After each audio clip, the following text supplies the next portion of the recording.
ನಮಸ್ಕಾರ ಎಲ್ಲರಿಗೂ welcome back to ಅನಿ ಫುಡ್ ವುಡ್.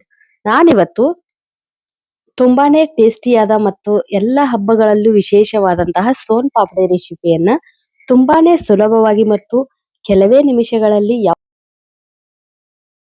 ಸೂಪರ್ ಟೇಸ್ಟಿಯಾಗಿ ಮತ್ತು ತುಂಬಾನೇ ಕ್ರಂಚಿಯಾಗಿ ಬೇಕರಿಯಲ್ಲಿ ಯಾವ ರೀತಿ ಸಿಗುತ್ತೋ ಅದೇ ರೀತಿ ಅದೇ ಟೇಸ್ಟ್ ತುಂಬಾನೇ ಸುಲಭವಾಗಿ ಮನೆಯಲ್ಲಿ ಯಾವ ರೀತಿ ಮಾಡೋದು ಅಂತ ತೋರಿಸಿಕೊಡ್ತಾ ಇದ್ದೀನಿ. ಬನ್ನಿ ಯಾವ ರೀತಿ ಮಾಡೋದು ಅಂತ ತೋರಿಸಿಕೊಡ್ತೀನಿ. ಮೊದಲಿಗೆ ಸ್ಟವ್ ನ ಆನ್ ಮಾಡಿ ಒಂದು ಫ್ಯಾನ್ ನ ಇಟ್ಟು ಅದಕ್ಕೆ 1/4 ಕಪ್ ಆಗುವಷ್ಟು ಮೈದಾ ಹಿಟ್ಟನ್ನ ಹಾಕೊಂಡಿದ್ದೀನಿ.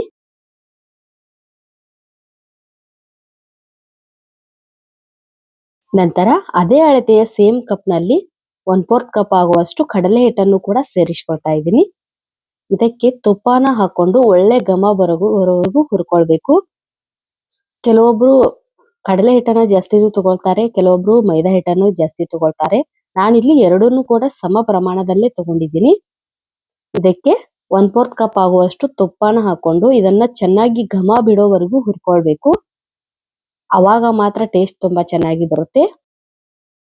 ನಿಮಗೆ ಬೇಕಿದ್ರೆ ಏಲಕ್ಕಿ ಪುಡಿ ಸಹ ಸೇರಿಸಿಕೊಳ್ಬಹುದು ಈ ಹಂತದಲ್ಲಿ. ನಾನಿಲ್ಲಿ ಯಾವುದೇ ರೀತಿಯ ಕಲರ್ ಆಗಿರಬಹುದು, ಏಲಕ್ಕಿ ಪುಡಿ ಮತ್ತೆ ಎಸೆನ್ಸ್ ಅನ್ನು ಯಾವುದನ್ನು ಸೇರಿಸಿಕೊಳ್ತಾ ಇಲ್ಲ, ಪ್ಲೈನ್ ಆಗಿ ಮಾಡ್ತಾ ಇದ್ದೀನಿ.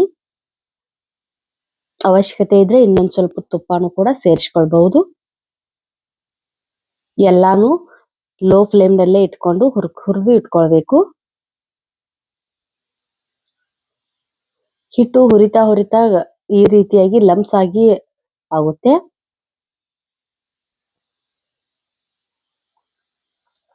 ಕೆಲವೊಬ್ರು ಸೋನ್ ಪಾಪಡಿಯನ್ನ ಮಾಡೋದಕ್ಕೆ ಹೋಗೋದಿಲ್ಲ, ಯಾಕಂದ್ರೆ ಇದು ತುಂಬಾ ಕಷ್ಟ ಅಂತ. ನಾನ್ ಹೇಳೋ ಮೆಥಡ್ ಅನ್ನ ಫಾಲೋ ಮಾಡಿದ್ರೆ ಇದೇ ರೀತಿಯಾಗಿ ಮಾಡಿದ್ರೆ ಫೇಲ್ ಆಗೋ ಚಾನ್ಸೇ ಇಲ್ಲ, ತುಂಬಾನೇ ಚೆನ್ನಾಗಿ ಬರುತ್ತೆ. ಇವಾಗ ಸ್ಟವ್ ನ ಆಫ್ ಮಾಡಿ ಇದನ್ನ ಹಿಟ್ಟನ್ನ ಜರಡಿ ಇಟ್ಕೊಳ್ಬೇಕು. ಈ ರೀತಿಯಾಗಿ ಲಮ್ಸ್ ಇರುತ್ತೆ, ಲಮ್ಸ್ ಎಲ್ಲ ಹೋಗ್ಬೇಕು. ಆ ರೀತಿಯಾಗಿ ಜರಡಿನ ಹಿಡಿದು ಇಟ್ಕೊಳ್ಳಿ ಒಂದು ದೊಡ್ಡ ಪಾತ್ರೆಗೆ. ನಂತರ ಸ್ಟವ್ ನ ಆನ್ ಮಾಡಿ ಒಂದ್ ಫ್ಯಾನ್ ಅನ್ನ ಇಟ್ಟು 1 ಕಪ್ ಆಗುವಷ್ಟು ಸಕ್ಕರೆನ ಸೇರಿಸಿಕೊಳ್ಬೇಕು. 1 ಕಪ್ ಸಕ್ಕರೆಗೆ ಸಕ್ಕರೆ ಮುಳುಗುವಷ್ಟು ಮಾತ್ರ ನೀರನ್ನ ಸೇರಿಸಿಕೊಳ್ಬೇಕು. ನೀರು ಜಾಸ್ತಿ ಆದ್ರೆ ಪಾಕ ಬೇಗ ಬರೋದಿಲ್ಲ. ಆದ ಕಾರಣಕ್ಕೆ ನೀರು ಸ್ವಲ್ಪನೇ, ಸಕ್ಕರೆ ಮುಳುಗುವಷ್ಟು ಮಾತ್ರ ಸಕ್ಕರೆನ ಸೇರಿಸಿಕೊಂಡ್ರೆ ಒಳ್ಳೆಯದು. ನಂತರ ಮೊದಲು ನೀರಲ್ಲಿ ಸಕ್ಕರೆ ಎಲ್ಲವೂ ಕರಗಿ ಹೋಗ್ಬೇಕು. ಆಮೇಲೆ ಕರಗಿದ ಮೇಲೆ ನಿಂಬೆ ರಸನ ಸೇರಿಸಿಕೊಳ್ಬೇಕು. ನಾವು ಮೊದಲೇ ನಿಂಬೆ ರಸನ ಸೇರಿಸಿಕೊಂಡ್ರೆ ಸಕ್ಕರೆ ಸರಿಯಾಗಿ ಕರಗೋದಿಲ್ಲ. ಆದ ಕಾರಣ ಸಕ್ಕರೆ ಎಲ್ಲ ಕೂಡ ಮೆಲ್ಟ್ ಆಗ್ಬೇಕು, ಅವಾಗ ಮಾತ್ರ ನಿಂಬೆ ರಸನ ಸೇರಿಸಿಕೊಳ್ಬೇಕು.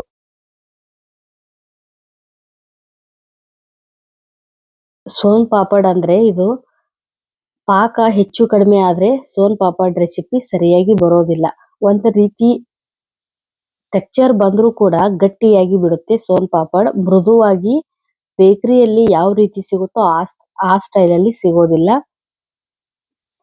ಅದಕ್ಕೆ ಹುಷಾರಾಗಿ ನೋಡ್ಕೊಂಡು ಮಾಡಬೇಕು ಈ ರೆಸಿಪಿನ. ಪಾಕ ಹೆಚ್ಚು ಕಡಿಮೆ ಆದ್ರೂ ಕೂಡ ಸರಿಯಾಗಿ ಬರೋದಿಲ್ಲ, ಸೋನ್ ಪಾಪಡ್ ಎಲ್ಲ ಫೇಲ್ ಆಗಿಬಿಡುತ್ತೆ.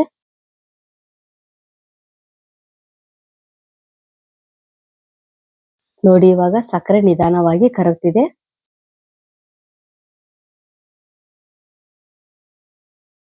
ಇದಕ್ಕೆ ನಿಂಬೆ ರಸನ ಆಡ್ ಮಾಡ್ಕೊಳ್ಬೇಕು. ಇವಾಗ ನಿಂಬೆ ರಸನ ಆಡ್ ಮಾಡ್ಕೊಂಡು ಮತ್ತೆ ಸ್ಪ್ಯಾಚುಲಾ ಸಹಾಯದಿಂದ ಈ ರೀತಿ ಕೈ ಆಡಿಸ್ತಾ ಇರಬೇಕು.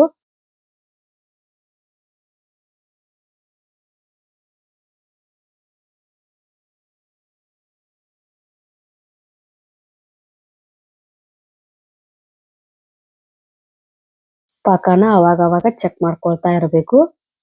ಪಾಕ ಹೆಚ್ಚಾಗಿ ಬಂದ್ರೆ ಕಹಿಯಾಗಿ ಬಿಡುತ್ತೆ, ಚೆನ್ನಾಗಿ ಬರೋದಿಲ್ಲ. ಕಲರ್ ಸ್ವಲ್ಪ ಯೆಲ್ಲೋಯಿಶ್ ಕಲರ್ಗೆ ಟರ್ನ್ ಆಗ್ತಿದೆ. ಇನ್ನು ಕೂಡ ಪಾಕ ನಮಗೆ ಬಂದಿಲ್ಲ, ತುಂಬಾನೇ ಇನ್ನು ನೀರಾಗಿ ಇದೆ.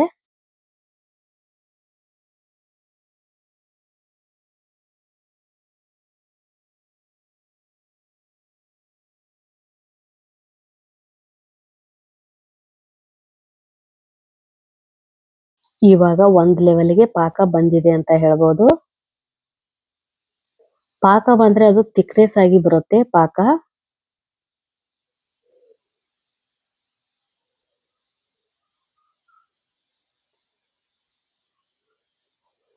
ಕಡಿಮೆ ಇಲ್ಲ ಅಂದ್ರೂ 10-12 ನಿಮಿಷ ಆದ್ರೂ ಬೇಕು ಪಾಕ ಬರೋದಕ್ಕೆ. ನೋಡಿ ಇವಾಗ ಪಾಕನ ಚೆಕ್ ಮಾಡ್ಕೊಳ್ತಾ ಇದೀನಿ.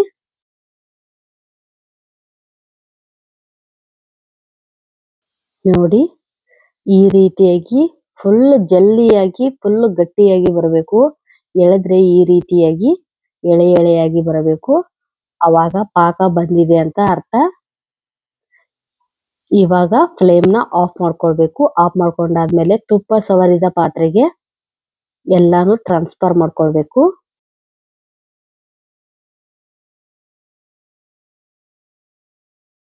ಪಾಕ ಎಲ್ಲಾನು ತುಪ್ಪ ಸವರಿದ ಪಾತ್ರೆಗೆ. ಇದನ್ನ ಮಾತ್ರ ಈ ಸ್ಟೆಪ್ ಮಾತ್ರ ಮರೀಲಿಕ್ಕೆ ಹೋಗ್ಬೇಡಿ. ಒಂದು ಯಾವ್ದಾದ್ರು ಪಾತ್ರೆಗೆ ತುಪ್ಪ ಅಥವಾ ಎಣ್ಣೆನ ಸವರಿ ಇಟ್ಕೊಳ್ಳಿ. ಇಲ್ಲ ಅಂದ್ರೆ ಪಾಕ ಅಂಟಿಕೊಳ್ಳಿ ಬಿಡುತ್ತೆ, ಕಷ್ಟ ಆಗುತ್ತೆ ತೆಗೆಯೋದಕ್ಕೆ.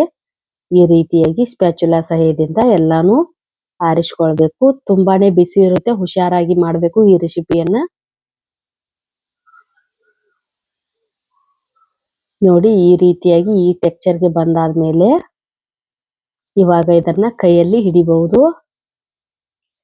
ಕೈಯಲ್ಲಿ ತೆಗೆದುಕೊಂಡು ಈ ರೀತಿಯಾಗಿ ಉದ್ದವಾಗಿ ಒಂದೇ ಎಳೆಯಾಗಿ ಮಡ್ಚ್ಕೊಳ್ತಾ, ತುಂಬಾ ಬಿಸಿಯಾಗಿರುತ್ತೆ, ಹುಷಾರಾಗಿ ಮಾಡ್ಬೇಕು ಈ ಸ್ಟೆಪ್ ಅನ್ನ. ಈ ರೀತಿಯಾಗಿ ಮಾಡ್ಕೊಳ್ತಾ ತುಂಬಾ ಬಿಸಿಯಾಗಿರುತ್ತೆ. ನಂತರ ಈ ರೀತಿಯಾಗಿ ಎರಡು ಕೂಡ ಒಂದನ್ನು ಎಡ್ಜನ್ನ ಜೋಡಿಸ್ಕೊಂಡು 8 ಆಕಾರದಲ್ಲಿ ಮಡ್ಚ್ಕೊಳ್ತಾ, ಅವಾಗ್ಲೇ ಮಾಡಿ ಇಟ್ಕೊಂಡಿರುವಂತಹ, ಅವಾಗ್ಲೇ ಘಮ ಬರೋವರೆಗೂ ಹುರಿದು ಇಟ್ಕೊಂಡಿರುವಂತಹ ಕಡಲೆ ಹಿಟ್ಟು ಮತ್ತು ಮೈದಾ ಹಿಟ್ಟಿನ ಮಿಶ್ರಣವನ್ನು ಎಲ್ಲಾನು ಇದಕ್ಕೆ ಈ ರೀತಿಯಾಗಿ ಮೇಲೆ ಹಾಕೊಳ್ತಾ 8 ಆಕಾರದಲ್ಲಿ ಮಡಿಸ್ತಾ ಹೋಗ್ಬೇಕು. ಇದನ್ನ ಈಸಿಯಾಗಿ ಆಗೋ ಕೆಲಸ ಅಲ್ಲ ಇದು. ಇದನ್ನು ಬೇಗ ಬೇಗ ಮಾಡ್ಕೊಳ್ಬೇಕು. ಪಾಕ ಗಟ್ಟಿಯಾಗಿ ಬಿಟ್ರೆ ತುಂಬಾನೇ ಕಷ್ಟ ಆಗುತ್ತೆ ಇದನ್ನ ಮಾಡೋದಿಕ್ಕೆ. ಎಷ್ಟು ಸಾಧ್ಯವಾಗುತ್ತೆ ಅಷ್ಟು ಬೇಗ ಬೇಗ ಈಸಿಯಾಗಿ ಮಾಡ್ಕೊಳ್ಬೇಕು. ಅವಾಗ ಮಾತ್ರ ತುಂಬಾ ಚೆನ್ನಾಗಿ ಬರುತ್ತೆ ಈ ರೆಸಿಪಿ. ಎಷ್ಟಾಗುತ್ತೋ ಅಷ್ಟು ಸ್ಟ್ರೆಚ್ ಮಾಡಬೇಕು ಇದನ್ನ. ಎಷ್ಟು ಸಣ್ಣ ಎಳೆ ಬರೋದಕ್ಕೆ ಹೆಲ್ಪ್ ಆಗುತ್ತೋ ಅಷ್ಟು ಸಣ್ಣ ಎಳೆ ಬರೋವರೆಗೂ ಈ ರೀತಿಯಾಗಿ ಸ್ಟ್ರೆಚ್ ಮಾಡ್ತಾ ಮಾಡ್ತಾ ಹೋಗ್ಬೇಕು.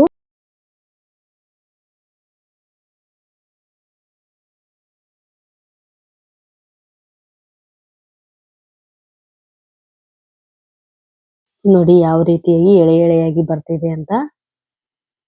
ಯಾವಾಗ ನಮಗೆ 8 ಆಕಾರದಲ್ಲಿ ಮಡ್ಚಿ ಮಡ್ಚಿ ಎಳೆ ಕಟ್ ಆವಾಗ ಸ್ಟಾಪ್ ಮಾಡಿ ಬಿಡಬೇಕು ಇದನ್ನ.